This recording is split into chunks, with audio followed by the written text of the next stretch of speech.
Pole సర్వేలపై YCP కూటమి నేతలు తమదైన స్టైల్లో స్పందించారు. ఎగ్జిట్ పోల్స్ ఎలా ఉన్నా ఏపీలో తమదే గెలుపు అన్నారు వైసీపీ నేతలు. అటు సర్వేలను మించి జనాదరణ ఖాయమని కూటమి నేతలు అంటున్నారు. ఇంతకీ ఎగ్జిట్ పోల్స్ పై ఎవరేమన్నారో ఇప్పుడు చూద్దాం.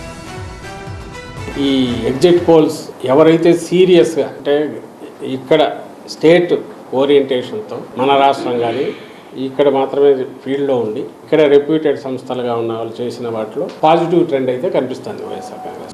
జనసేన, టీడీపీ, భారతీయ జనతా పార్టీ కూటమి ఆంధ్రప్రదేశ్లో, అలాగే భారతదేశంలో ఎన్డీఏ రెండు కూడా బ్రహ్మాండమైన విజయం సాధిస్తున్నాయి.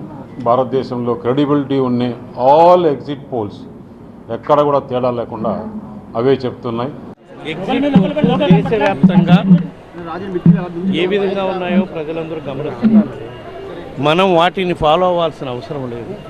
మన రాష్ట్రంలో పరిస్థితులు వేరు, మన రాష్ట్రంలో ఎన్నికలు జరిగిన తీరు వేరు. మనకి ప్రజలపై అపారమైన నమ్మకం ఉంది. ప్రజలు ఏ ప్రభుత్వం వస్తే మేలు జరుగుతుందో అని ప్రజలు భావిస్తున్నారు. తప్పకుండా ఆ ప్రభుత్వానికి ఓటు వేశారు. ఈ ఎగ్జిట్ పోల్స్ ఇవన్నీ కూడా మనకు సంబంధం లేదు. క్రెడిబిలిటీ ఉన్నటువంటి సర్వేల్లో కానీ, ఇంటెలిజెన్స్ సర్వేల్లో కానీ, స్టేట్ ఇంటెలిజెన్సు, సెంట్రల్ ఇంటెలిజెన్సు మా దగ్గర ఉన్న రిపోర్ట్లో క్యాండిడేట్ వారీగా ఏ జిల్లాలో ఎన్ని క్యాండిడేట్లు, ఏ జిల్లాలో ఎన్ని సీట్లు కూటమి గెలవబోతా ఉందనేది క్లారిటీతో తెలుగుదేశం పార్టీ కూటమి ఉంది. ఇక్కడ ఎక్కడ ఏం డిస్కస్ చేసినా ఫైనల్గా జరిగేది సెకండ్ టైం జగనన్న సీఎం. ఎందుకంటే ఈ రాష్ట్ర ప్రజలు సంక్షేమానికి, అభివృద్ధికి పట్టం కట్టడానికి రెడీగా ఉన్నారు. కాబట్టే మహిళలు, ముసలి వాళ్ళు పెద్ద ఎత్తున రాత్రి 9 అయినా కూడా ఎదురు చూసి ఓటింగ్ వేసి వెళ్ళటం మనం అందరం కూడా గమనించాం.